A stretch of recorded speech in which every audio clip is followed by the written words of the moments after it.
ಹಾಸನದಲ್ಲಿ ಸ್ವರ್ಗ, ಹಾಸನದಲ್ಲಿ ಸ್ವರ್ಗ, ನಾನೇ ಸ್ವರ್ಗ. ಇವತ್ತು ನಮ್ಮ ಅಪ್ಪನ ಡೈಲಾಗ್ ನಾನು ಹೇಳ್ತಿದ್ದೀನಿ ಅಂತ ಅನ್ಕೊಳ್ತಿದ್ದೀರಾ?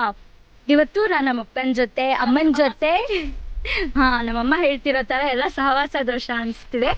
ಇವತ್ತು ನಮ್ಮ ಅಪ್ಪ ಅಮ್ಮನ ಜೊತೆ ನಾನು ಹೊಸಹಳ್ಳಿ ಅನ್ನೋ ಒಂದು ಗುಡ್ಡಕ್ಕೆ ಬಂದಿದ್ದೀನಿ. ಇದೆಲ್ಲ ನಿಮಗೆ ಗೊತ್ತಿರೋ ಹಾಗೆ. ಚೆನ್ನಾಗಿ ಮಾತಾಡ್ತಿದ್ದಾಳ ನೋಡಿ ನೋಡಿ. ಯಾರು ಕಳ್ಸಿದ್ದು ಅಂದ್ರೆ ನಮ್ಮಪ್ಪನೇ ನನಗೆ ಕಳ್ಸಿದ್ದು. ನಮ್ಮಮ್ಮನ ಜೊತೆ ಮಾತಾಡೋಣ. ಹಾಯ್ ಸವಿತಾ ಮಂಜುನಾಥ್ ಅವರೇ, ಹೇಗೆ ಅನ್ನಿಸ್ತಿದೆ ಇಲ್ಲಿ ಬಂದು? ತುಂಬಾ ಚೆನ್ನಾಗಿದೆ. ಇಲ್ಲಿ 3-4 ಬೆಟ್ಟಗಳಿದ್ದಾವೆ. ಆದ್ರೆ ನಾವು ಒಂದ್ ಬೆಟ್ಟ ಹತ್ರ ನನಗಂತೂ ಸುಸ್ತಾಗೋಯ್ತು. ನಾವು ಸೆಲ್ಫಿ ಮೂಡಲ್ಲಿದ್ವಿ. ನಮ್ಮ ಮನೆಯವರು ಎಲ್ಲ ಚೆನ್ನಾಗಿ 3-4 ಬೆಟ್ಟ ಸುತ್ಕೊಂಡು ಅದನ್ನ ವಿಡಿಯೋ ಮಾಡಿದ್ದಾರೆ, ಅದನ್ನ ನೋಡ್ಕೊಳ್ಳಿ. ನಾವು ಮಾತ್ರ ಒಂದ್ ಬೆಟ್ಟ ಹತ್ತಷ್ಟು ಸುಸ್ತಾಗೋಯ್ತು. ಯಾಕಂದ್ರೆ ನನಗೆ ರೂಢಿನೇ ಇಲ್ಲ, ಮತ್ತೆ ಫಸ್ಟ್ ಟೈಮ್ ಬಂದಿರೋದ್ರಿಂದ. ನಾವಿಲ್ಲಿ ಮೇನ್ ಬಂದಿರೋದು ಯಾಕೆ ಅಂದ್ರೆ ಸನ್ಸೆಟ್ ನೋಡಕ್ಕೆ, ಮತ್ತೆ ನಮ್ಮ ಅಪ್ಪನ ಜೊತೆ ಟೈಮ್ ಸ್ಪೆಂಡ್ ಮಾಡಕ್ಕೆ. ಸಂಡೇ ವಿತ್ ಸಂಡೇ ಮಾಡೋಣ. Sunday with fun day. Sunday is fun day when you spend your time with family. Bye bye.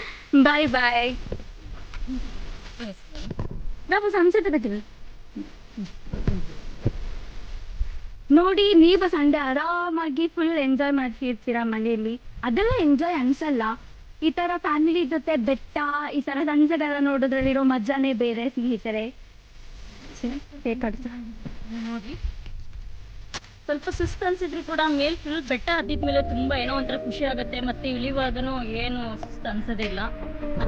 ಹೌದು, ನಮಗ್ ಸ್ಟಾರ್ಟಿಂಗ್ ಯಾಕಾದ್ರೂ ಬಂದು ಇನ್ನೂ 1/2 an hour ಇಲ್ಲೇ ಇರೋಣ ಅಂತಾನು ಅನ್ಸ್ತಾ ಇದೆ ಫ್ರೆಂಡ್ಸ್. ಒಂಥರ ಚೆನ್ನಾಗಿದೆ, ಬಟ್ ಇರಕ್ ಆಗಲ್ಲ ಯಾಕಂದ್ರೆ ಆನೆಗಳ.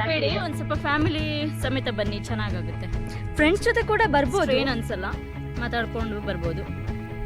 ಹತ್ಬೇಕಾದ್ರೆ ತುಂಬಾ ಕಷ್ಟ ಅನ್ಸುತ್ತೆ. ನೀವ್ ಒಂದ್ಸಲ ಈ ಪಾಯಿಂಟ್ ರೀಚ್ ಆಗಿದ ತಕ್ಷಣ ನಿಮಗ್ ಹತ್ತಿರೋ ಕಷ್ಟ ಎಲ್ಲ ಹೋಗ್ಬಿಡುತ್ತೆ. ನಿಜವಾಗ್ಲು ಬರುವಾಗ ಏನೋ ಒಂಥರ ಭಯ ಅನ್ಸಿದ್ರು ಕೂಡ ಹತ್ತಿದ್ಮೇಲೆ ತುಂಬಾ ರಿಲೀಫ್ ಅನ್ಸ್ತದೆ. ನನಗಂತೂ ಈಗ ನಾನೇ ಹತ್ಕೊಂಡಿದ್ದು ಅನ್ನೋ ಸುಳ್ಳು ಅನ್ನೋ ಮಟ್ಟಕ್ಕೆ ಆಗ್ಬಿಟ್ಟಿದೆ.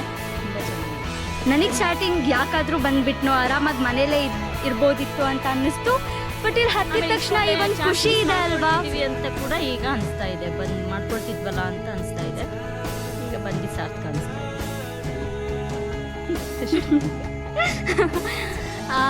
ಸರಿ ಬಾಯ್ ಬಾಯ್.